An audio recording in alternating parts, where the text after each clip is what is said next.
आज की वीडियो में हम हीट इंजन से रिलेटेड एक प्रॉब्लम सॉल्व करेंगे जिसमें हम हीट इंजन का नेट पावर आउटपुट और थर्मल एफिशिएंसी निकालेंगे। तो लेट्स स्टार्ट।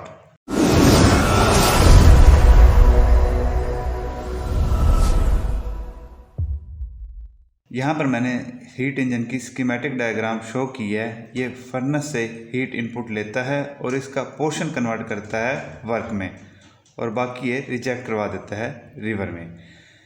जो हीट इनपुट है फ्रॉम फर्नेस वो गिवन है मेरे पास, जो हीट रिजेक्ट करता है ये रिवर में वो गिवन है मेरे पास, और मैंने नेटवर्क आउटपुट और थर्मल एफिशिएंसी निकालनी है। तो जो गिवन डाटा है पहले मैं नोट डाउन कर लेता हूँ, उसके बाद ये जो 2 पॉइंट है ये लिखता हूँ और उसके बाद ये हम प्रॉब्लम सॉल्व करते हैं। अब नेटवर्क आउटपुट निकालने के लिए ये जो मैंने ग्रीन कलर में बॉक्स शो किया ये सारा मेरा हीट इंजन है।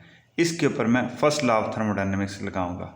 तो इसमें जो इनपुट है वो Q डॉट H है इज इक्वल टू जो आउटपुट्स आ रहे हैं एनर्जी के जो फॉर्म्स, ये एक नेटवर्क आउटपुट आ रहा है और दूसरा ये हीट वाली टर्म्स आ रही हैं और ये सारी रेट के फॉर्म्स में। Q dot H is equal to Q dot L plus W dot net come out. Simply मैंने इनपुट और आउटपुट वाला फार्मूला यूज़ किया है। जो सिस्टम के अंदर एनर्जीज इन हो रही हैं Q डॉट H और जो आउट हो रही हैं। अब यहाँ से मैंने W डॉट नेट निकालना है तो इस टर्म को मैं दूसरी साइड पे ले जाता हूँ। अब ये दोनों वैल्यूज़ मेरे पास ऑलरेडी हैं तो मैं ये पुट करता हूँ यहाँ पर। तो ये आ गया मेरे पास नेट पावर आउटपुट 30 मेगावाट। उसके बाद थर्मल एफिशिएंसी की तरफ चलते हैं। थर्मल एफिशिएंसी का फार्मूला है बेटा net power output over rate of heat input. Net power output भी है मेरे पास 30 मेगावाट और रेट ऑफ हीट इनपुट या rate of heat supplied from a high temperature source जो यहाँ पे हमारा फर्नेस है वो है जी 80 मेगावाट।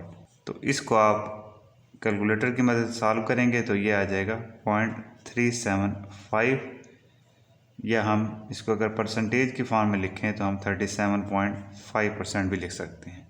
इस फार्मूले से आप निकाल लें, या अगर आप W डॉट नेट हमने लिखा था Q dot H minus Q dot L, या इसको थोड़ा सा सिंप्लीफाई कर लें उससे भी आप निकाल सकते हैं। यानी W डॉट नेट आउट की जगह मैं लिख रहा हूँ Q dot H minus Q dot L इस इक्वेशन की मदद से ओवर Q डॉट H। तो इसको हम दोनों टर्म्स के ऊपर डिवाइड करते हैं तो ये आ जाएगा 1 minus Q dot L over Q dot H। अब Q dot L Q dot H दोनों है मेरे पास, ये आ जाएगा जी 1 माइनस 50 ओवर 80। तो इसको भी आप कैलकुलेटर की मदद से सॉल्व करेंगे तो दोबारा आपके पास सेम ही आंसर आएगा 0.375 या 37.5%।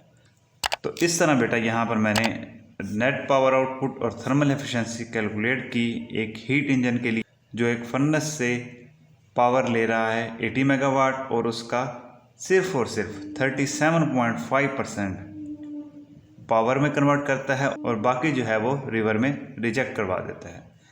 तो मिलते हैं अगली वीडियो में। आज के लिए इतना ही। Thank you, good bye.